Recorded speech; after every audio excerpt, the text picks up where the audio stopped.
अजूनी सैभं गुर प्रसाद।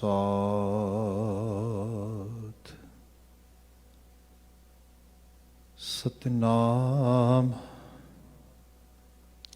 वाहिगुरु साहिब जियो। माज महला तीजा। हरि आपे मेले सेव कराए। गुर कै शब्द भाव दूजा जाए। हरि आपे मेले सेव कराए। गुर कै शब्द भाव दूजा जाए। हर निर्मल सदा गुण दाता। हर गुण मह आप समावणिया। हऊँ वारी जियों वारी। सच सच्चा हिरदय वसावणिया। सच्चा नाम सदा है निर्मल। गुर शब्दी मन वसावणिया रहा। आपे गुरदाता कर्म विधाता। सेवक सेवहें गुरमुख हर जाता। अमृत नाम सदा जन सोहें। गुरमत हर रस पावणिया। इस गुफा में एक थान सुहाया। पूरे गुर हऊँ मैं परम चुकाया। अन दिन नाम सलाहन रंग राते। गुर कृपा ते पावणिया। गुर कै शब्द एह गुफा विचारे। नाम निरंजन अंतर वसै मुरारे। हर गुण गावै शब्द सुहाए। मिल प्रीतम सुख पावणिया। जम जागाती दूजै भाए कर लाए। नावों भूले देह सजाए। घड़ी मुहत का लेखा लेवै। रतियों मासा तोल कढ़ावणिया। पेयड़ै पिर चेते नाही। दूजै मुट्ठी रोवै ताही। खरी कुआल्यो कुरूप कुलखणी। सुपनै पिर नहीं पावणिया। पेयड़ै पिर मन वसाया। पूरै गुर हदूर दिखाया। कामण पिर राखिया कंठ लाए। शब्दे पिर रावै सेज सुहावणिया। आपे देवै सद बुलाए। अपना नाम मन वसाए। नानक नाम मिलै वडियाई। अन दिन सदा गुण गावणिया। आपे देवै सद बुलाए। अपना नाम मन वसाए। नानक नाम मिलै वडियाई। अन दिन सदा गुण गावणिया। वाहिगुरु जी का खालसा वाहिगुरु जी की फतेह। जुगो जुग अटल शब्द सतगुरु धन धन गुरु ग्रंथ साहिब जी। गुरु पातशाह जी की अपर अपार अजीम बख्शिश। शाम समय असी गुरु दरबार हाजिर हो पाए हाँ। आप जी ने अजे हुणे गुरबाणी व्याख्यान गोचरे जो पूरा शब्द है माज राग दे विच गुरु अमरदास साहब का उच्चारण किया गया उसका पाठ सरवण किया है।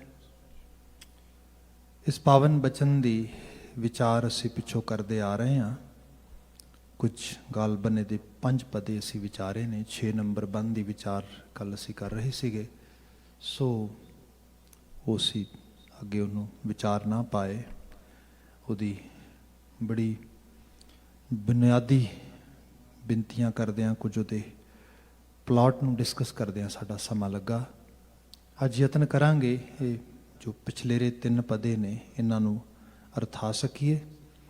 पर हमेशा की तरह ਵਿਚਾਰ ਦੀ ਪ੍ਰਾਰੰਭਤਾ ਰਹਾਉ ਦੇ ਪਦੇ ਤੋਂ ਹੀ ਕਰ ਰਹੇ ਹਾਂ। ਸਭ ਜ਼ਿਕਰ ਕਰ ਰਹੇ ਨੇ, ਹਉ ਵਾਰੀ ਜਿਉ ਵਾਰੀ ਸੱਚ ਸੱਚਾ ਹਿਰਦੈ ਵਸਾਵਣਿਆ। ਮੈਂ ਕੁਰਬਾਨ ਜਾਨਾ ਵਾਰਨੇ ਜਾਨਾ ਉਹਨਾਂ ਰੂਹਾਂ ਮਨੁੱਖਾਂ ਤੋਂ ਜਿਨ੍ਹਾਂ ਨੇ ਸੱਚ ਨੂੰ ਹਿਰਦੇ 'ਚ ਵਸਾ ਲਿਆ, ਸੱਚਿਆਰ ਹੋ ਗਏ। ਜੀਵਨ ਦੇ ਨਾਲ ਜੀਵਨ ਦੇਣ ਵਾਲੀ ਸੱਤਿਆ, ਉਹ ਕਰਤਾਰੀ ਹਸਤੀ, ਉਹਦਾ ਪੈ ਭਾਵ, ਉਹਦੀ ਨਿਰਮਲ ਯਾਦ, ਉਹਦੀ ਸੋਚ, ਉਹਦਾ ਸੂਹਜ ਜੀਵਨ 'ਚ ਆ ਗਿਆ। ਦੂਸਰੀ ਲਾਈਨ ਆ, ਸੱਚ ਸੱਚਾ ਨਾਮ ਸਦਾ ਹੈ ਨਿਰਮਲ। ਇਹ ਉਹਦੀ ਹੋਂਦ ਨੂੰ ਪਾਲਣਾ ਸੁਰਤ ਕਰਕੇ, ਸੁਰਤਿਆਬਤਾ ਕਰਕੇ, ਕੌਨਸ਼ੀਅਸ ਲੈਵਲ ਤੇ ਇਹ ਜੀਵਨ ਮੈਲ ਰਹਿਤ ਕਰ ਦਿੰਦਾ। ਜੀਵਨ ਦੇ ਮੈਲ ਲੈ ਜਾਂਦੀ, ਵਕਾਰ ਲੈ ਜਾਂਦੇ ਨੇ। ਇਹ ਗੁਰੂ ਸਾਹਿਬ ਗਰੰਟੀ ਕਰ ਰਹੇ ਨੇ। ਨਾਲ ਇਹ ਕਿਹਾ ਕਿ suppose if we really want to go toward this side, then how can we achieve this satyarta, this oneness with Almighty?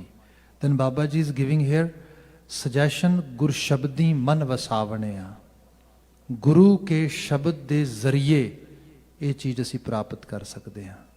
ਜਿਹੜਾ ਸੋਰਸ ਆ ਉਹ ਗੁਰ ਸ਼ਬਦ ਆ, ਗੁਰੂ ਕਾ ਸੰਦੇਸ਼ ਆ, ਸੁਨੇਹਾ ਆ। ਇਹ ਰਹਾਉ ਦਾ ਪਦਾ ਆ, ਜਿੱਥੇ ਬੀਤੇ ਕੱਲ ਅਸੀਂ ਵਿਚਾਰ ਸਮੇਟ ਰਹੇ ਸੀਗੇ। ਉਹ ਹੈਗਾ ਪੇਯੜ ਹੈ ਫਿਰ ਚੇਤੇ ਨਾਹੀਂ। ਇਸ ਨੂੰ ਬੀਤੇ ਕੱਲ ਵੈਸੇ ਬੜੀ ਡਿਟੇਲਡ ਗੱਲ ਹੋਈ ਸੀ, ਪਰ ਇਹਨੂੰ ਇੱਕ ਡਿਫਰੈਂਟ ਐਂਗਲ ਤੋਂ ਜੇ ਬਿਆਨ ਕਰੀਏ ਬਾਣੀ ਵਿੱਚੋਂ ਜਾਂ ਸਮਝੀਏ ਤੇ ਮਹਾਰਾਜ ਇਹ ਬਿਆਨ ਕਰਦੇ ਨੇ ਕਿ ਅੱਗੋਂ ਦੇ ਜੇ ਚੇਤੀਐ ਤਾਂ ਕਾਇਤ ਮਿਲੇ ਸਜਾਏ। ਜਾਂ ਕਿਤੇ ਜ਼ਿਕਰ ਕੀਤਾ ਗਿਆ, ਦੇ ਲੰਮੀ ਨਦਰ ਨਿਹਾਲੀ ਹੈ ਕਿਛ ਲਾਹੇ ਉੱਪਰ ਘਾਲੀ ਹੈ। ਜਦੋਂ ਬੰਦਾ ਵਿਜ਼ਨਰੀ ਹੋ ਜਾਂਦਾ, ਦੂਰ ਦ੍ਰਿਸ਼ਟਾ, ਦੂਰ ਤੱਕ ਨਜ਼ਰ ਮਾਰਦਾ ਹੈ। ਸਪੋਜ਼ ਕੋਈ ਵੀ ਕੰਮ ਕਰਦੇ ਹੋ, ਕੋਈ ਵੀ ਅਮਲ ਕਰਦੇ ਹੋ, ਕੋਈ ਚੀਜ਼ ਵੀ ਹੈ, ਤੇ ਉਹਦਾ ਇੱਕ ਦੂਰ ਆਯਾਮ, ਉਹਦਾ ਸਿੱਟਾ ਵੀ ਨਿਕਲਣਾ ਹੈ, ਉਹਦੇ ਰਿਜ਼ਲਟ, ਉਹਦੇ ਕੌਨਸੀਕੁਐਂਸਸ ਵੀ ਆਉਣੇ ਨੇ। ਜੇ ਬੰਦਾ ਉਹਦੇ ਬਾਰੇ ਅਵੇਅਰ ਨਹੀਂ ਹੈਗਾ, ਫਿਰ ਕਿਸੇ ਹੋਰ ਨੂੰ ਅਸੀਂ ਬਲੇਮ ਨਹੀਂ ਕਰ ਸਕਦੇ, ਕਿਉਂਕਿ ਜੋ ਕਰ ਰਹੇ ਹਾਂ, ਜੋ ਅੱਜ ਬੀਜ ਰਹੇ ਹਾਂ, ਅਲਟੀਮੇਟਲੀ ਇਹਨੇ ਲੌਂਗ ਰਨ ਦੇ ਵਿੱਚ ਸਾਡੀ ਝੋਲੀ ਵਿੱਚ ਹੀ ਵਾਪਸ ਆਉਣਾ।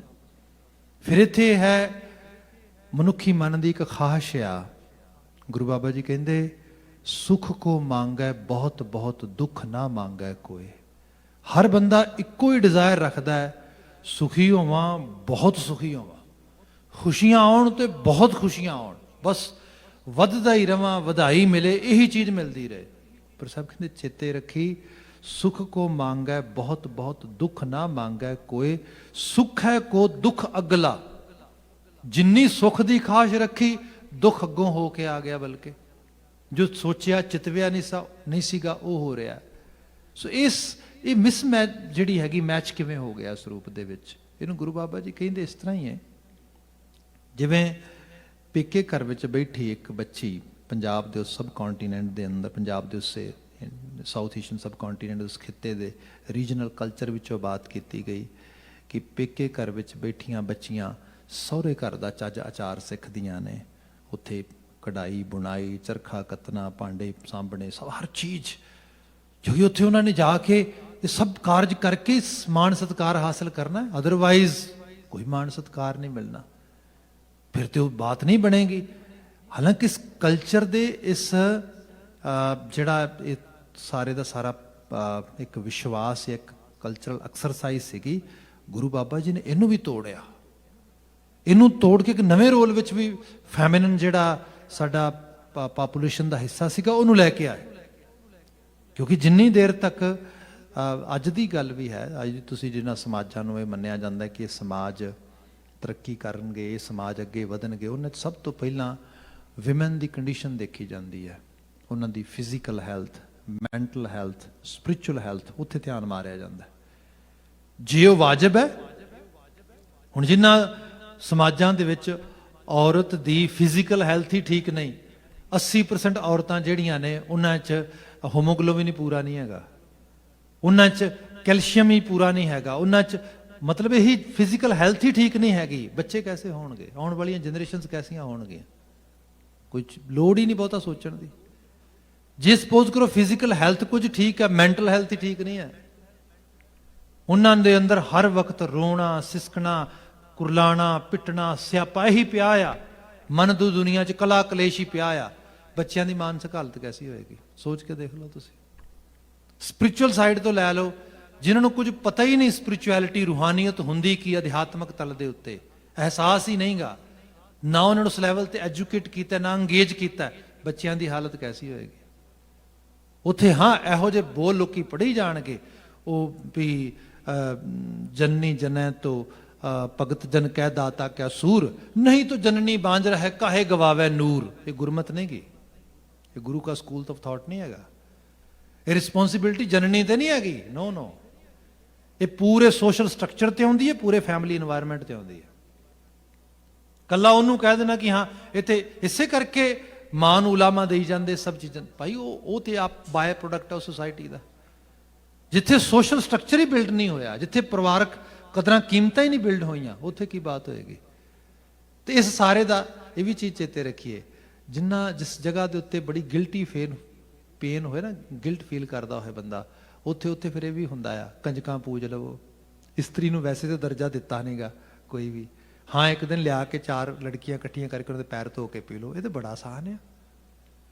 ਐਕਚੁਅਲ ਲੈਵਲ ਤੇ ਜਿਹੜਾ ਉਹਨਾਂ ਦੀ ਹੋਂਦ ਆ, ਜਿਹੜੀ ਉਹਦੀ ਪਾਇਆ ਆ, ਤੁਸੀਂ ਕਦੀ, ਮੈਂ ਫਿਰ ਬੇਨਤੀ ਕਰਾਂਗਾ, ਸਿੱਖੀ ਦੀ ਗਲੋਰੀ ਨੂੰ ਅਸੀਂ ਪੰਜਾਬੀ ਕਲਚਰ ਦੀ ਸ਼ੈਡੋਇੰਗ ਵਿੱਚ ਲਾਇਆ ਆ। ਜਿਹੜੀ ਸਾਡੀ ਐਕਸਰਸਾਈਜ਼ ਨਾ, ਤੁਸੀਂ ਸਾਡੇ ਘਰਾਂ 'ਚ ਬਾਤ ਸੁਣਾਈ ਜਾਂਦੀ ਕਿ ਪੁੱਤਰ ਮਿੱਠੜੇ ਮੇਵੇ ਰੱਬ ਸਭ ਨੂੰ ਦੇਵੇ, ਮਤਲਬ ਪੁੱਤਰਾਂ ਦੀ ਆਸਥਾ, ਇਹਦੀ ਆਸਥਾ ਜਿਹੜੀ ਕਰਨੀ ਹੈ। ਔਲਾਦ ਆ, ਉਹ ਧੀ ਹੈ, ਪੁੱਤ ਹੈ, ਇਹ ਵੱਡੇ ਮਾਇਨੇ ਨਹੀਂ ਰੱਖਦਾ। ਮਾਇਨੇ ਇਹ ਗੱਲ ਰੱਖਦਾ ਹੈ ਕਿ ਉਸ ਔਲਾਦ ਨੂੰ ਤੁਸੀਂ ਉਹਦਾ ਪਾਲਣ ਪੋਸ਼ਣ ਕਰਦੇ ਹੋ, ਉਹਨੂੰ ਪਾਲਦੇ ਹੋ, ਸੰਭਾਲਦੇ ਹੋ, ਉਹਨੂੰ ਕਾਬਲ ਬਣਾਉਂਦੇ ਹੋ ਸਮਾਜ 'ਚ ਉਹ ਕੰਟਰੀਬਿਊਟ ਕਰ ਸਕੇ। ਪਰ ਜਿਹੜੀ ਇਹ ਬਾਤ ਆ ਕਿ ਔਲਾਦ ਵਿੱਚ ਸਿਰਫ ਲੜਕਾ ਹੀ ਮਿੱਠਾ ਆ, ਬੱਚਾ ਹੀ ਮਿੱਠਾ ਆ, ਭਾਈ ਸੱਚਾਈ ਇਹ ਹੈ ਕਿ ਗੁਰਮਤ ਦਾ ਸਕੂਲ ਤੇ ਕਹਿੰਦਾ ਆ, ਅਸੀਂ ਤੇ ਲਿਟਰਲੀ ਤੌਰ ਤੇ ਪੜ੍ਹਦੇ ਹਾਂ ਕਿ ਸਭ ਮੈਂ ਜੋਤ ਹੈ ਸੋਏ। ਹੁਣੇ ਕੀ ਹੈ? ਇਹ ਸਿੱਧੇ ਤੌਰ ਤੇ ਹੈ, ਬੰਦੇ ਦੀ ਪਹਿਚਾਨ, ਮਨੁੱਖ ਦੀ ਪਹਿਚਾਨ ਰੱਬ ਦੀ ਜੋਤ ਹੈ, ਤੇ ਜੋਤ ਤੇ ਸਾਰੇ ਕੁਝ ਨਹੀਂ ਕੈਰੀ ਕਰਦੇ ਨੇ। ਫਿਰ ਇਹਦੇ 'ਚ ਇਹ ਵੀ ਹੈ, ਨਾ ਏਜ ਮੈਟਰ ਕਰਦੀ ਹੈ। ਬੱਚਾ ਛੋਟਾ ਆ, ਉਹਨੂੰ ਵੀ ਉਸੇ ਲੈਵਲ ਦੀ ਰਿਸਪੈਕਟ ਆ। ਬੱਚਾ ਵੱਡਾ ਆ, ਏਜ ਦੇ ਆ ਬੰਦਾ, ਉਹਨੂੰ, ਕਿਉਂਕਿ ਜੋਤ ਤੇ ਉਹੀ ਹੈ ਨਾ। ਸਰੀਰ ਵੱਡਾ ਛੋਟਾ ਹੋ ਸਕਦਾ, ਜਿਹੜੀ ਅੰਦਰ ਸੋਲ ਆ, ਜਿਹੜੀ ਸਪਿਰਿਟ ਆ, ਉਹ ਤੇ ਸੇਮ ਆ। ਸਪਿਰਿਚੁਅਲ ਸਾਈਡ ਤੇ ਇਸ ਤਰੀਕੇ ਨਾਲ ਅੰਗੇਜ ਕੀਤਾ ਗਿਆ ਸਾਨੂੰ, ਪਰ ਜਦੋਂ ਅਸੀਂ ਉਸ ਲੈਵਲ ਤੇ ਦੇਖਿਆ ਨਹੀਂਗਾ, ਫਿਰ ਔਰਤਾਨਾ ਪੱਖ ਦੇ ਵਿੱਚ ਸਾਡੀ ਜਿਹੜੀ ਅਪਰੋਚ ਆ ਉਹ ਬੜੀ ਉਸ ਤਰ੍ਹਾਂ ਦੀ ਰਹੀ। ਜਿਵੇਂ ਸਪੋਜ਼ ਕਰੋ, ਨੋ ਡਾਊਟ ਪੰਜਾਬੀ ਫਿਜ਼ਾ 'ਚ ਕਿਹਾ ਗਿਆ, ਧੀਆਂ ਤੇ ਫਸਲਾਂ ਇਹ ਪਾਲਣੀਆਂ ਪੈਂਦੀਆਂ ਨੇ।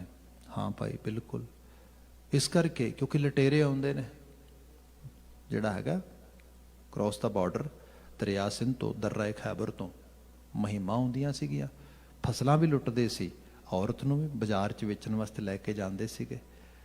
ਇਹਦੇ ਲਈ ਗੁਰੂ ਬਾਬਾ ਜੀ ਨੇ ਦਵੱਲਾ ਕੰਮ ਕੀਤਾ। ਇੱਕ ਤੇ ਉਹ ਹਜੂਮ, ਉਹ ਸਮਾਜ ਖੜਾ ਕੀਤਾ, ਪੰਥ, ਜਿੰਨੇ ਇਹੋ ਜਿਹੀਆਂ ਬਾਹਾਂ ਖੜੀਆਂ ਕੀਤੀਆਂ, ਆਲ ਦ ਵੇ ਜਮਰਾਉਣ ਦੀ ਕੰਧ ਨਾਲ ਜਾ ਕੇ ਕਿਲੇ ਲਾਤੇ। ਦੂਸਰਾ ਔਰਤ ਨੂੰ ਉਸ ਲੈਵਲ ਤੇ ਅਵੇਅਰ ਕੀਤਾ ਗਿਆ, ਉਸ ਲੈਵਲ ਤੇ ਲਿਆਂਦਾ ਗਿਆ, ਜਿੱਥੇ ਇੱਕ ਤੇ ਆਪਣੇ ਆਪ ਨੇ ਆਪਣੀ ਸੈਲਫ ਰਿਸਪੈਕਟ ਦੀ ਗੱਲ, ਆਪਣੀ ਸੈਲਫ ਪ੍ਰੋਟੈਕਸ਼ਨ ਦੀ ਗੱਲ ਉਹਦੇ 'ਚ ਆ ਸਕੀ, ਉਹਨੂੰ ਸਮਝ ਸਕੀ, ਉਹਨੂੰ ਸਹੇਜ ਸਕੀ। ਇਹ ਸਭ ਚੀਜ਼ਾਂ ਦੇ ਨਾਲ ਉਸ ਲੈਵਲ ਤੇ ਚੀਜ਼ਾਂ ਬਦਲੀਆਂ, ਪਰ ਇਹ ਲੌਂਗ ਰਨ ਵਿੱਚ ਪੱਕੇ ਪੈਰ ਬਦਲ ਕੇ ਹੋਰ ਅੱਗੇ ਜਾਂਦੀਆਂ। ਸਮਾਜਾਂ ਨੂੰ ਚੈਲੰਜਸ ਡਿਫਰੈਂਟ ਲੈਵਲ ਤੇ ਆਉਂਦੇ ਨੇ, ਸਾਡੇ ਸਮਾਜ ਵਿੱਚ ਵੀ ਆਏ। ਦੇਖੋ, ਦੁੱਖ ਤੇ ਸੁੱਖ ਇਹ ਦੋਨੋਂ ਸਮੇਂ ਨਾਲ ਆਉਂਦੇ ਨੇ। ਦੁੱਖ ਦੀ ਹਾਲਤ 'ਚ ਬੰਦਾ ਕਈ ਵਾਰੀ ਫਿਰ ਵੀ ਪਰਪੱਕ ਰਹਿੰਦਾ, ਪੈਰ ਨਹੀਂ ਛੱਡਦਾ। ਸੁੱਖ ਦੀ ਹਾਲਤ 'ਚ ਲੋਕੀ ਪੈਰ ਜਲਦੀ ਛੱਡ ਜਾਂਦੇ। ਸਾਡੇ ਕੋਲ ਵੀ ਜਦੋਂ ਮਤਲਬ ਸਾਧਨ ਸੰਸਾਧਨ ਵੱਧ ਗਏ ਤਾਂ ਅਸੀਂ ਦੇਖਦੇ ਹੈਗੇ ਆ ਕਿ ਕਿਸੇ ਲੈਵਲ ਤੇ ਵੀ ਤੁਸੀਂ ਦੇਖ ਲਓ, ਕੈਨੇਡਾ ਵਰਗੇ ਮੁਲਕ 'ਚ ਆਏ ਆ, ਸਾਡੀ ਐਬਿਲਿਟੀ ਵੱਧ ਗਈ ਹੈ, ਬਾਇੰਗ ਐਬਿਲਿਟੀ ਵੱਧ ਗਈ ਹੈ, ਸਾਡੇ ਕੋਲ ਬਾਇੰਗ ਪਾਵਰ ਆ ਗਈ ਹੈ, ਸਾਡੇ ਕੋਲ ਸਟਰੈਂਥ ਆ ਗਈ ਸਭ ਦੇ ਨਾਲ। ਤੇ ਅਸੀਂ ਮੋਸਟਲੀ ਆਪਣਾ ਇਨਵੈਸਟਮੈਂਟ ਕਿਹੜੇ ਪਾਸੇ ਨੂੰ ਕਰਦੇ ਆ? ਸਾਡੇ ਜਿਹੜੇ ਵਿਦਿਅਕ ਅਦਾਰੇ ਨੇ, ਗੁਰਮਤ ਸਮਝਾਉਣ ਵਾਲੇ, वो ना मात्र ने, जीरो, कोई इन्वेस्टमेंट नहीं हैगी साडी, जीरो इन्वेस्टमेंट है। मैं बीते कल भी थोड़ी बात पाई सी, अज फिर बात करदा क्योंकि अज असी नवंबर 84 ਨੂੰ ਵੀ याद कर रहे हैं। कम्यूनिटीज़ ਨੂੰ हर ਥਾਂ ਤੇ स्ट्रगल ਹੁੰਦੀ है। मदर नेचर ਦਾ ਇੱਕ ਲਾਜ ਹੈ, ਲਾ ਇਹ ਹੈ ਮੈਜੋਰਿਟੀ ਵਰਸਸ ਮਿਨੋਰਿਟੀ। ਪੂਰੀ ਦੁਨੀਆ ਦੇ ਵਿੱਚ ਇਹ ਫਿਟ ਇਨ ਸਰਵਾਈਵ ਆ, ਜਿਹਨੂੰ ਅਸੀਂ ਥਿਊਰੀ ਆਫ ਐਵੋਲੂਸ਼ਨ ਕਹਿੰਦੇ ਆ ਨਾ, ਇਹੀ ਹੈ। ਸਮਾਜਾਂ ਦੇ ਵਿੱਚ ਸਟਰਗਲ ਹੁੰਦੀ ਹੈ, ਤਗੜਾ ਛੋਟੇ ਨੂੰ ਖਾਏਗਾ। ਜੇ ਛੋਟੇ ਨੇ ਸਰਵਾਈਵ ਕਰਨਾ ਆ, ਉਹਨੇ ਆਪਣੇ ਆਪ ਨੂੰ ਆਪ ਪ੍ਰੋਟੈਕਸ਼ਨ 'ਚ ਲੈ ਕੇ ਆਉਣਾ। ਤੇ ਇਹ ਨਹੀਂ ਮਦਰ ਨੇਚਰ ਨੇ ਕਿਸੇ ਨੂੰ ਪ੍ਰੋਟੈਕਸ਼ਨ ਦਾ ਜਿਹੜਾ ਹੈਗਾ ਕੋਈ ਟੂਲ ਨਹੀਂ ਦਿੱਤਾ ਹੈਗਾ। ਮੈਂ ਤੁਹਾਨੂੰ ਸਰਲ ਭਾਵ ਵਿੱਚ ਬਿਆਨ ਕਰਦਾ ਹਾਂ।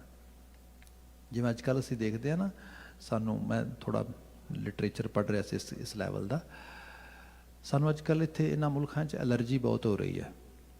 ਤੁਸੀਂ ਦੇਖਿਆ ਹੋਏਗਾ ਲੋਕਾਂ ਨੂੰ ਨਟਸ ਐਲਰਜੀ ਆਮ ਹੋ ਜਾਂਦੀ, ਹੌਲੀ ਹੌਲੀ ਹੁਣ ਗਲੂਟਨ ਇੰਟੋਲਰੈਂਸ ਕਿੰਨੀ ਵੱਧ ਰਹੀ ਹੈ। ਮਤਲਬ ਹਰ ਇੱਕ ਤੁਹਾਨੂੰ ਦੂਜਾ ਤੀਜਾ ਬੰਦਾ ਮਿਲ ਜਾਂਦਾ ਹੈ ਗਲੂਟਨ ਇੰਟੋਲਰੈਂਸ ਵਾਲਾ। ਹੋਰ ਬਹੁਤ ਸਾਰੇ ਇਸੇ ਕਿਸਮ ਦੇ ਜਿਹੜੇ ਪ੍ਰੋਡਕਟ ਹੈਗੇ ਨੇ।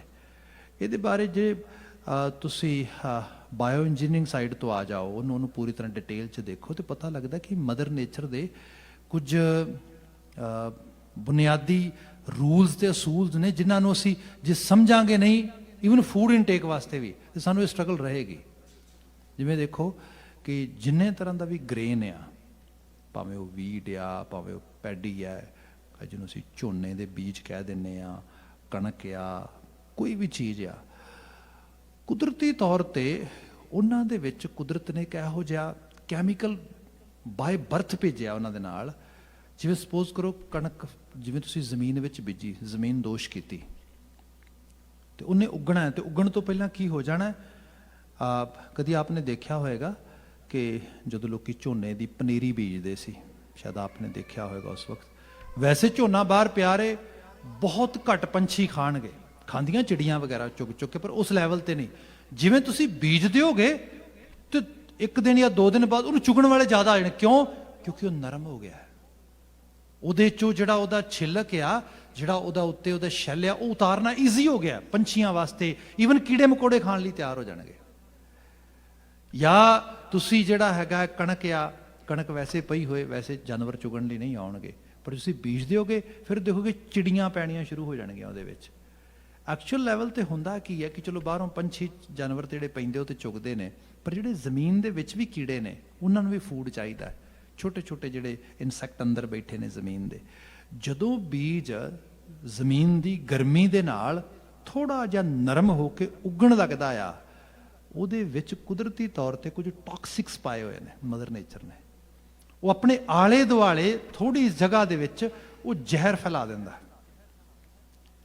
ਜਿਵੇਂ ਹੀ ਉਹ ਜਿਹੜੇ ਜ਼ਮੀਨ ਦੇ ਇਨਸੈਕਟ ਨੂੰ ਫੈਲਾਣ ਖਾਣ ਵਾਸਤੇ ਨੇੜੇ ਲੱਗਦੇ ਨੇ, ਉਹ ਜ਼ਹਿਰ ਨੂੰ ਜਦੋਂ ਫੀਲ ਕਰਦੇ ਚਲੇ ਜਾਂਦੇ, ਨਹੀਂ ਤੇ ਉਹ ਤੇ ਉੱਗੇਗਾ ਹੀ ਨਹੀਂ। ਨਟਸ ਵਿੱਚ ਥੋੜਾ ਜ਼ਿਆਦਾ ਹੁੰਦਾ, ਜਿੰਨੇ ਤਰ੍ਹਾਂ ਦੇ ਨਟਸ ਨੇ।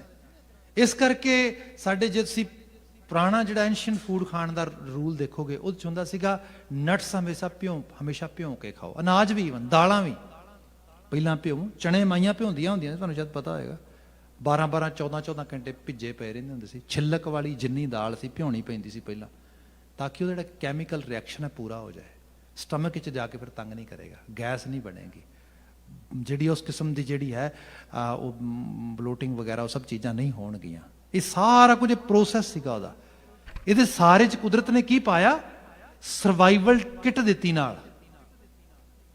ਮਨੁੱਖਾਂ ਨੂੰ ਵੀ ਦਿੱਤੀ ਹੈ। ਮਨੁੱਖ ਨੂੰ ਵੀ ਕਿਹਾ ਗਿਆ ਭਾਈ ਇਹ ਸਮਾਜ ਆ, ਮਨੁੱਖ ਮਨੁੱਖ ਨੂੰ ਖਾ ਰਿਹਾ, ਕਿਤੇ ਫਾਈਨੈਂਸ਼ਲੀ, ਕਿਤੇ ਸੋਸ਼ਲੀ। ਸੋਸ਼ਲ ਲੈਵਲ ਤੇ ਦੇਖੋ ਨਾ ਤੁਸੀਂ, ਵੱਖਰੇ ਵੱਖਰੇ ਤਰੀਕੇ ਦੇ ਨਾਲ ਜਿਨ੍ਹਾਂ ਮੁਲਕਾਂ ਦੇ ਕੋਲ, ਜਿਨ੍ਹਾਂ ਕਮਿਊਨਿਟੀਜ਼ ਦੇ ਕੋਲ ਰਿਸੋਰਸਿਸ ਹੁੰਦੇ ਨੇ, ਅਵੇਅਰ ਹੁੰਦੀਆਂ ਨੇ, ਉਹ ਆਪਣੇ ਕਲਚਰ ਦੀ ਬਾਤ ਕਰਦੇ ਨੇ, ਉਹ ਆਪਣੇ ਹੀ ਸੋਸ਼ਲ ਈਵੈਂਟ ਨੂੰ ਜਿਹੜਾ ਹੈਗਾ ਫੈਲਾਉਂਦੇ ਨੇ, ਸਭ ਦੂਜੇ ਨੂੰ ਉਹ ਅਪੋਜ਼ ਕਰਨ ਦੀ ਟਰਾਈ ਕਰਦੇ ਨੇ, ਤਾਂ ਕਿ ਸੋਸ਼ਲ ਲੈਵਲ ਤੇ ਅਸੀਂ ਹੀ ਛਾ ਜਾਈਏ। ਪੋਲੀਟੀਕਲੀ ਤੇ ਖਾਣ ਦੀ ਗੱਲ ਤੁਸੀਂ ਛੱਡ ਦਿਓ, ਇਹ ਤੇ ਦੁਨੀਆ ਪੱਧਰ ਤੇ ਹੈ। ਇਹ ਬਿਲਕੁਲ ਲਾ ਆ ਸਾਰੇ ਦਾ ਸਾਰਾ। ਤੁਸੀਂ ਕਦੀ ਵਨਸਪਤੀ ਵਿੱਚ ਦੇਖੋ, ਇੱਕ ਦਰਖਤ ਆ, ਥੋੜਾ ਵੱਡਾ ਹੋ ਗਿਆ, ਦੂਜੇ ਉਹਦੇ ਆਲੇ ਦੁਆਲੇ ਦਰਖਤ ਨੇ, ਉਹ ਦਰਖਤ ਹੁਣ ਜੇ ਥੋੜਾ ਵੱਡਾ ਹੋ ਗਿਆ, ਜਲਦੀ ਤੋਂ ਜਲਦੀ ਵੱਡਾ ਹੋਣਾ ਚਾਹੇਗਾ, ਦੂਜਿਆਂ ਦੇ ਹਿੱਸੇ ਦਾ ਪਾਣੀ ਵੀ ਪੀ ਜਾਏਗਾ, ਦੂਜਿਆਂ ਦੇ ਹਿੱਸੇ ਦੇ ਜਿਹੜੇ ਮਿਨਰਲਸ ਨੇ ਉਹ ਵੀ ਕੱਢ ਲੇਗਾ ਜ਼ਮੀਨ ਵਿੱਚੋਂ, ਉਹਨਾਂ ਦੇ ਹਿੱਸੇ ਦੀ ਰੌਸ਼ਨੀ ਵੀ ਆਪ ਲੈ ਲੇਗਾ, ਵੱਡਾ ਫੈਲ ਜਾਏਗਾ, ਉਹ ਥੱਲੇ ਛੋਟੇ ਛੋਟੇ ਬੋਨੇ ਰਹਿ ਜਾਣਗੇ ਸਾਰੇ। ਇਹ ਲਾ ਆ ਮਦਰ ਨੇਚਰ ਦਾ, ਇਹਨੂੰ ਸਮਝਣਾ ਆ। ਤੇ ਗੁਰੂ ਸਾਹਿਬ ਨੇ ਕਿਹਾ ਸੀਗਾ ਸਿੱਖ ਐਸਾ ਆ ਜਿਹੜਾ ਪਰਮ ਮਨੁੱਖ ਬਣੇਗਾ। ਪਰਮ ਮਨੁੱਖ ਕਿਵੇਂ ਬਣੇਗਾ? ਉਹ ਭਾਵੇਂ ਮੈਜੋਰਟੀ ਵਿੱਚ ਵੀ ਆ ਜਾਏ, ਉਹ ਦੂਜੇ ਨੂੰ ਵੀ ਫਲਰਿਸ਼ ਹੋਣ ਵਾਸਤੇ ਮਦਦ ਕਰੇਗਾ ਉਸ ਰੈਵਤ ਦੇ ਸਭ ਚੀਜ਼ਾਂ ਦੇ ਵਿੱਚ, ਪਰ ਆਪਣੀ ਹੋਂਦ ਵੀ ਬਰਕਰਾਰ ਰੱਖੇਗਾ। ਇਹੀ ਨਿਆਰਾਪਨ ਹੈ ਖਾਲਸੇ ਦਾ। ਜਦੋਂ ਤੁਸੀਂ ਇਹਨੂੰ ਗਵਾ ਦਿਓਗੇ, ਜਬ ਲਗ ਖਾਲਸਾ ਰਹਿ ਨਿਆਰਾ ਤਬ ਲਗ ਤੇਜ ਦੇਹੋਂ ਮੈਂ ਸਾਰਾ। ਤੇ ਜਦੋਂ ਤੁਸੀਂ ਪਿਛਲਗ ਬਣੋਗੇ, ਖਾਸ ਕਰਕੇ ਉਸ ਖਿੱਤੇ ਦੇ ਵਿੱਚ ਜਿੱਥੇ ਇੱਕ ਵੱਡਾ ਇਸ ਤਰੀਕੇ ਦੇ ਨਾਲ ਜਿਹਨੂੰ ਕਿਹਾ ਜਾਏ ਕਿ ਇੱਕ ਵੱਡਾ ਮਗਰਮੱਛ ਆ ਜਿਹੜਾ ਬਹੁਤ ਕੁਝ ਖਾ ਚੁੱਕਾ ਆ, ਜਬ ਇਹ ਗਾਹ ਵਿਪਰਨ ਕੀ ਰੀਤ, ਉਹ ਜਿਹੜੀ ਵਿਪਰ ਰੀਤ ਆ ਉਹ ਹਰ ਲੈਵਲ ਤੇ ਖਾਣ ਲਈ ਤਿਆਰ ਬੈਠੀ ਹੈ। ਮੈਂ ਨਾ ਕਰੋ ਇਨ ਕੀ ਪ੍ਰਤੀਤ। ਭਾਈ ਜੇ ਤੂੰ ਆਪ ਰੈਡੀ ਹੋ ਗਿਆ, ਸਪੋਜ਼ ਕਰੋ ਨਾ ਤੁਸੀਂ ਬੱਚੇ ਨੂੰ ਕੁਝ ਚੀਜ਼ਾਂ ਸਮਝਾਉਂਦੇ ਹੋ, ਦੱਸਦੇ ਹੋ, ਬੱਚਾ ਉਹਨਾਂ ਨੂੰ ਅਪਲਾਈ ਕਰਦਾ, ਫੋਲੋ ਕਰਦਾ, ਤੁਸੀਂ ਉਹਦੀ ਸਪੋਰਟ ਕਰਦੇ ਹੋ। ਇੱਕ ਲੈਵਲ ਐਸਾ ਹੁੰਦਾ ਬੱਚਾ ਕਹਿੰਦਾ no I am not gonna listen you, I am not gonna allow you to help me. ਤੁਸੀਂ ਕਹਿੰਦੇ ਫਿਰ ਓਕੇ ਭਾਈ। ਕਈ ਲੋਕ ਕਹਿੰਦੇ ਨੇ ਗੁਰੂ ਕਿੱਥੇ, ਗੁਰੂ ਕਿਉਂ ਨਹੀਂ ਬੋੜੀ ਕਰਦਾ, ਐਡੇ ਐਡੇ ਵੱਡੇ ਦੁੱਖ ਆਏ। ਭਾਈ ਗੁਰੂ ਦੀ ਬਾਤ ਮੰਨੀ ਤੇ ਸੁਣੀ ਕਦੋਂ ਹੈ? ਅੱਗੋਂ ਦੇ ਜੇ ਚੇਤੀ ਹੈ। ਅਵੇਅਰ ਹੋਣਾ ਤੇ ਕਦੀ ਵੀ ਲੇਟ ਨਹੀਂ ਹੈਗੇ, ਕਦੀ ਵੀ ਦੇਰੀ ਨਹੀਂ ਹੈ। ਛੋਟਾ ਜਿਹਾ ਬਚਨ ਐਡ ਕਰਕੇ ਫਿਰ ਇਸ ਬਚਨ ਨੂੰ ਅੱਗੇ ਤੋਰ ਦੇਣਾ ਆ।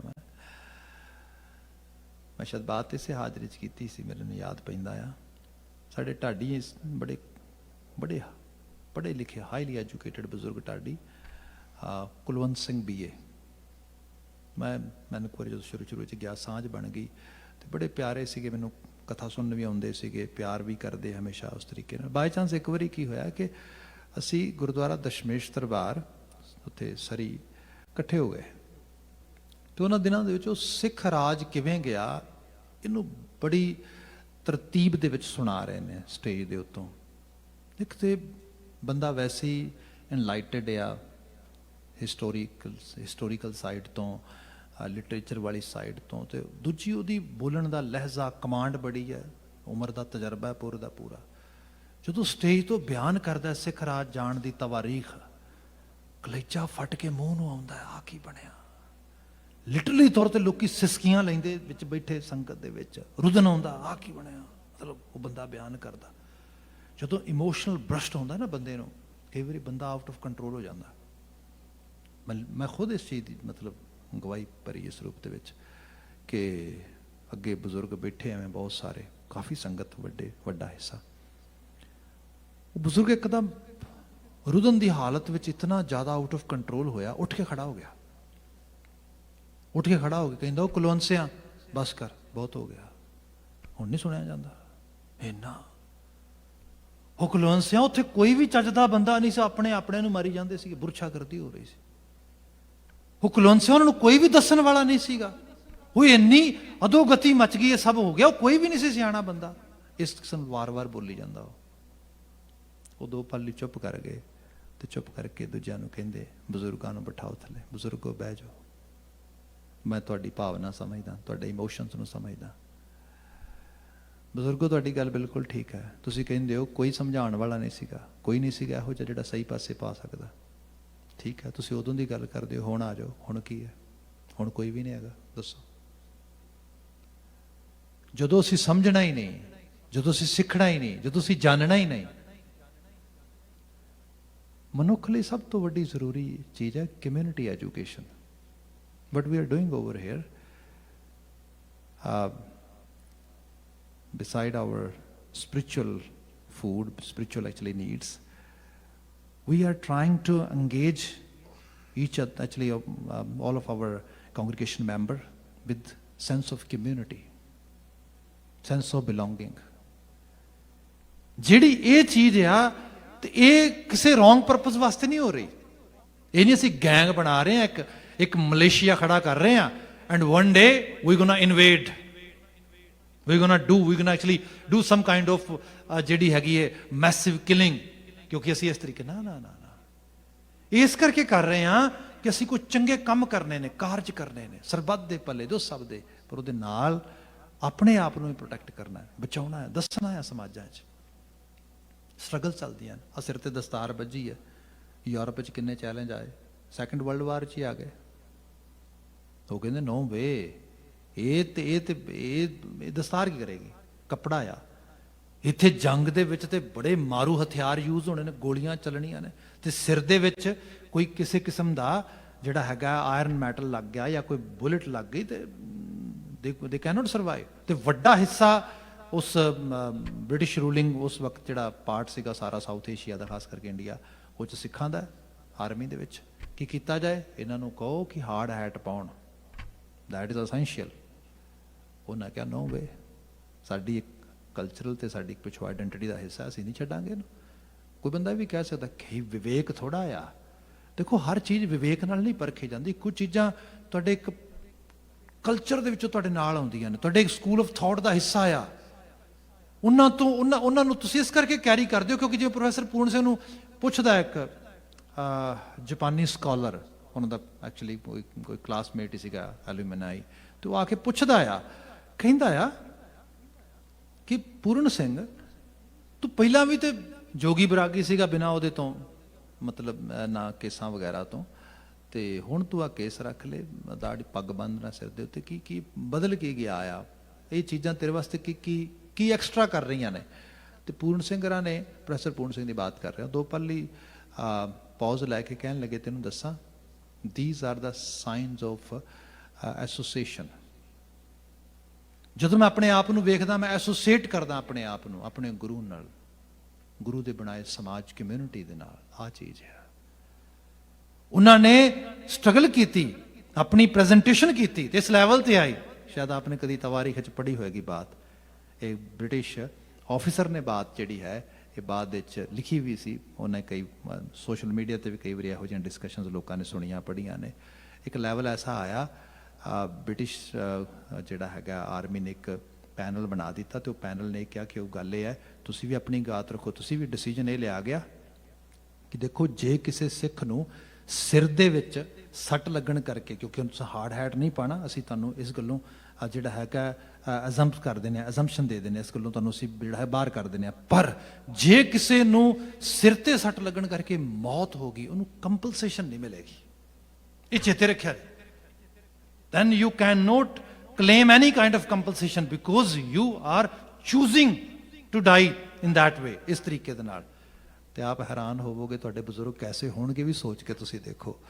ਤੇ ਉਹਨਾਂ ਜਿਹੜੇ ਸਿੱਖ ਰਿਪਰੈਜ਼ੈਂਟੇਟਿਵ ਸੀ, ਉਹਨਾਂ ਕਿਹਾ ਜਾ ਕੇ ਪੁੱਛਿਆ ਆਪਣੇ ਸੋਲਜਰਸ ਨੂੰ, ਆਪਣੇ ਜਿਹੜਾ ਹੈਗਾ ਆਰਮੀ ਪੀਪਲ ਨੂੰ, ਉਹ ਕਹਿੰਦੇ ਨੋ, ਲੋੜ ਨਹੀਂ ਹੈਗੀ ਉਹਦੀ। ਤੁਸੀਂ ਇਹ ਦੱਸੋ ਵੀ ਇਸ ਚੀਜ਼ ਵਾਸਤੇ ਸਿਗਨੇਚਰ ਅਸੀਂ ਸ਼ਾਹੀ ਨਾਲ, ਇੰਕ ਨਾਲ ਕਰ ਦਈਏ, that wood B sufficient enough, ਕਿ ਆਪਣੇ ਖੂਨ ਨਾਲ ਕਰਕੇ ਦਈਏ ਤੁਹਾਨੂੰ? We can sign that document with our blood that we are not gonna claim any kind of compensation if we die due to our actually turban। ਜਦੋਂ ਇਹ ਬਾਤ ਹੋਈ, ਉਸੇ ਵਕਤ ਉਹਨਾਂ ਦਾ ਇੱਕ ਲੈਫਟੀਨੈਂਟ ਜਨਰਲ ਰੈਂਕ ਦਾ ਅਫਸਰ ਸੀਗਾ, ਟੇਬਲ ਤੇ ਹੱਥ ਮਾਰ ਕੇ ਖੜਾ ਹੋ ਗਿਆ, ਕਹਿੰਦਾ ਕੀ ਕਰ ਰਹੇ ਹੋ ਤੁਸੀਂ, what are you talking about? ਇਹ ਬੰਦੇ ਲੱਭਣਗੇ ਤੁਹਾਨੂੰ? ਇਹੀ ਤੇ ਸਾਡੀ ਐਕਸ਼ਨ ਲੈਵਲ ਤੇ ਆਰਮੀ ਦਾ ਫੇਸ ਬਣਨਗੇ ਜਾ ਕੇ? ਨੋ ਵੇ। ਕਹਿੰਦਾ ਇਹਨੂੰ ਓਵਰ ਰੂਲ ਕਰ ਦਿਓ। Being a Sikh, you are totally allowed to wear a turban. So ਇਹ ਹੈ, ਸੰਘਰਸ਼ਾਂ ਦੇ ਵਿੱਚੋਂ ਚੀਜ਼ਾਂ ਨਿਕਲਦੀਆਂ ਨੇ, ਤੇ ਫਿਰ ਉਸੇ ਚੀਜ਼ ਦਾ ਮਾਣ ਹੁੰਦਾ ਹੈ, ਪ੍ਰਾਈਡ ਹੁੰਦਾ ਹੈ, ਪ੍ਰਾਊਡ ਫੀਲ ਕਰਦਾ ਬੰਦਾ। ਇਹ ਮਨ ਆ ਮਾੜੀ ਜੀ ਗੱਲ ਤੇ ਢਹਿ ਢੇਰੀ ਹੋ ਜਾਂਦਾ ਹੈ। ਇੱਕ ਏਡੀ ਸੋਲਿਡ ਕਮਿਊਨਿਟੀ ਹੈ। ਕਾਮਾਗਾਟਾ ਮਾਰੂ, ਹਾਲਾਂਕਿ ਜਹਾਜ਼ ਦਾ ਨਾਮ ਤੇ ਗੁਰੂ ਨਾਨਕ ਜਹਾਜ਼ ਸੀਗਾ, ਤੁਸੀਂ ਕਦੀ ਪੜ੍ਹ ਕੇ ਦੇਖੋ। ਲੀਗਲ ਜਿਹੜਾ ਹੈਗਾ ਪ੍ਰੋਪਰ ਜਿਹੜੀਆਂ ਸਭ ਚੀਜ਼ਾਂ ਫੋਲੋ ਕੀਤੀਆਂ। ਅਖੀਰ ਆਪਣੇ ਜਿਹੜਾ ਹੈਗਾ ਉਸ ਵਕਤ ਦੀ ਸਰਕਾਰ ਨੇ ਕਿਹਾ no way, we are not gonna allow you. ਬੜੇ ਵੱਡੇ ਤਰੱਦਦ ਚੋਂ ਨਿਕਲੇ, ਗੋਲੀਆਂ ਚੱਲੀਆਂ ਬਜ ਘਾਟ ਤੇ, ਬੰਦੇ ਸ਼ਹੀਦ ਹੋ ਗਏ, ਫੜੇ, ਸਜ਼ਾਵਾਂ ਹੋਈਆਂ, ਸਭ ਚੀਜ਼ਾਂ ਹੋਈਆਂ।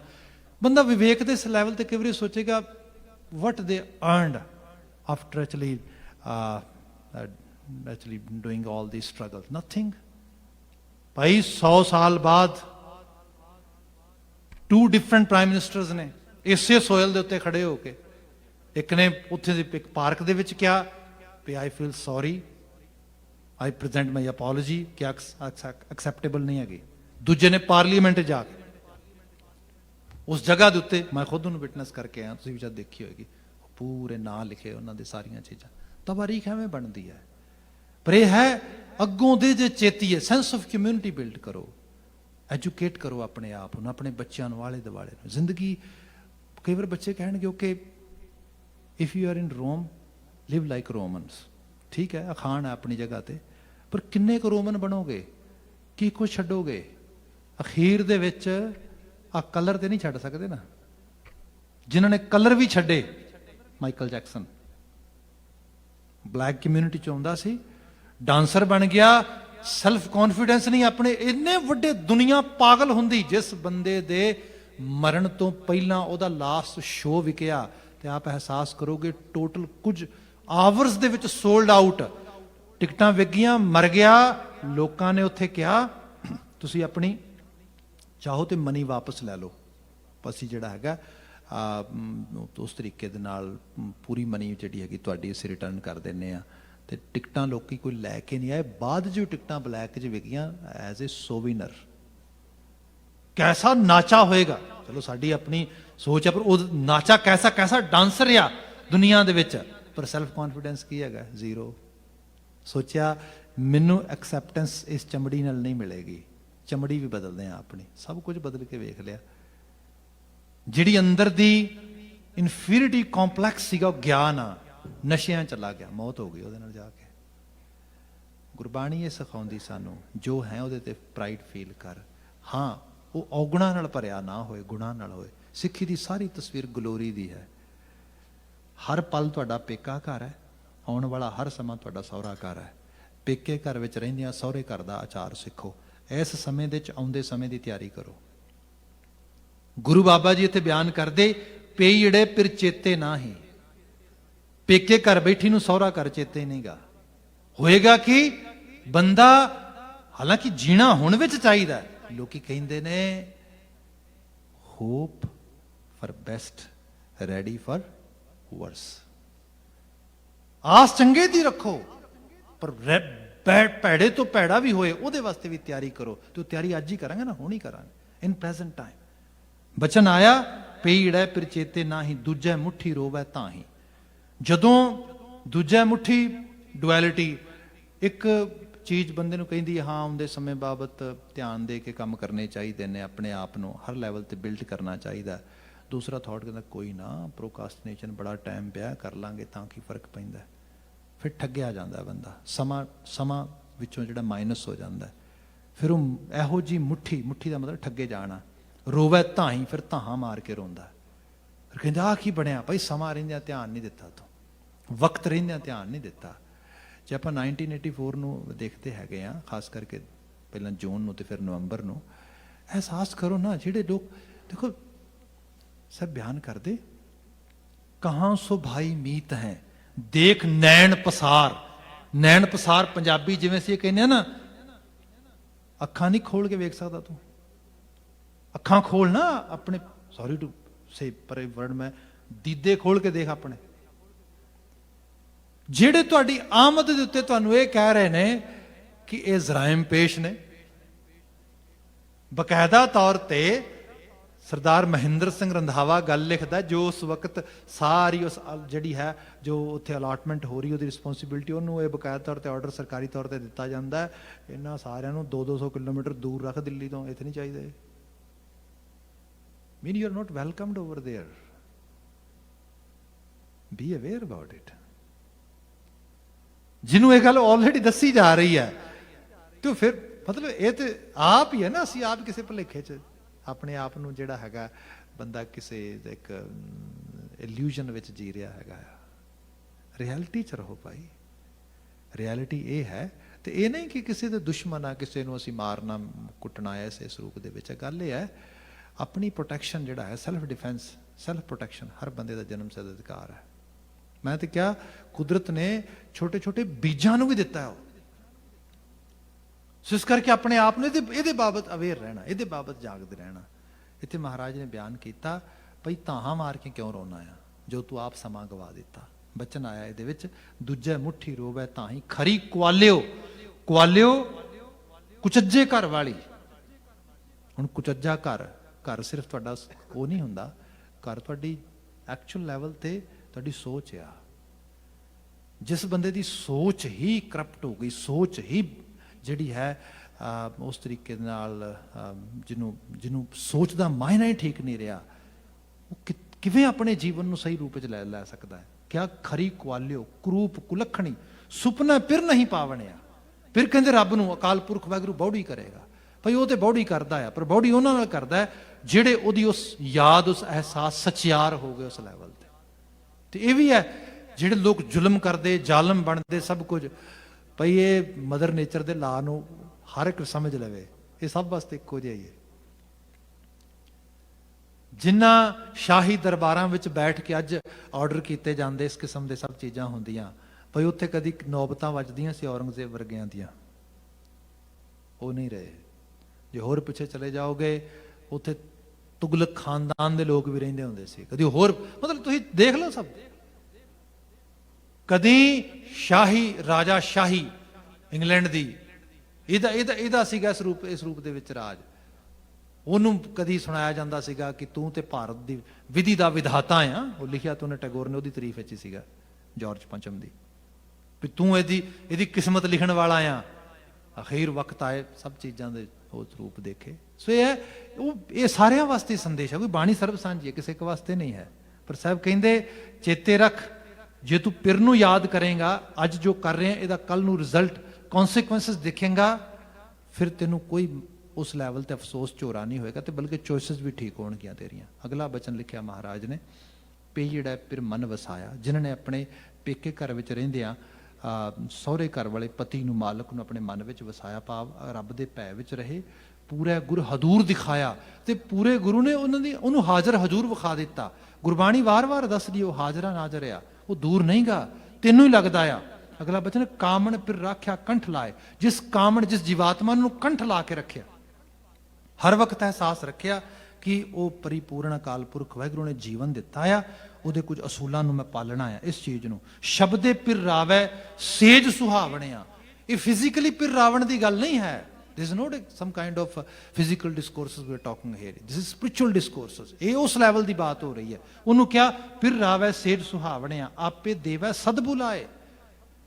पर महाराज ये बनेगी बात किवें? साहब कहते भी अरदास करया कर, हो सकता है तू ਉਹਨੂੰ चंगा लग जाए, तेरी मत ਨੂੰ आवाज़ मार के सुमत्या दे दे, आपे देवै सद बुलाए, सदा दे के बुला लेंदा है, अपना नाव मन वसाए, अपना पै आप दे दिंदा, आप मन विच आ वसदा आ। बिल्कुल अंतली लाइन है साहब कहते, नानक नाम मिलै वडियाई, अनदिन सदा गुण गावणिया। हे नानक, नाम नाल ही वडियाई है, ते जिहड़े नाम नाल जुड़दे अनदिन सदगुण गावणिया, हर वक्त सदैव काली अकाल पुरख वाहिगुरू का गुणगान वो करते हैं। साहब रहमत करन, इन्हां आलमी वाक्यां चों चंगेरी प्रेरणा मिले। एक बार फिर नवंबर 84 के उन्होंने समूह अपने परिवार के अपनी कम्यूनिटी के मैंबरस को याद करते हैं जिन्होंने इस करके कतल किया गया क्योंकि वो सिख सीगे। उन्होंने सब नूं असीं अपने वालों ट्रिब्यूट अदा करते हैं, सरबत के भले की कामना ते अरदास करदे होए इत्थे ही आवाज़ देनी जी। वाहिगुरू जी का खालसा, वाहिगुरू जी की फतेह।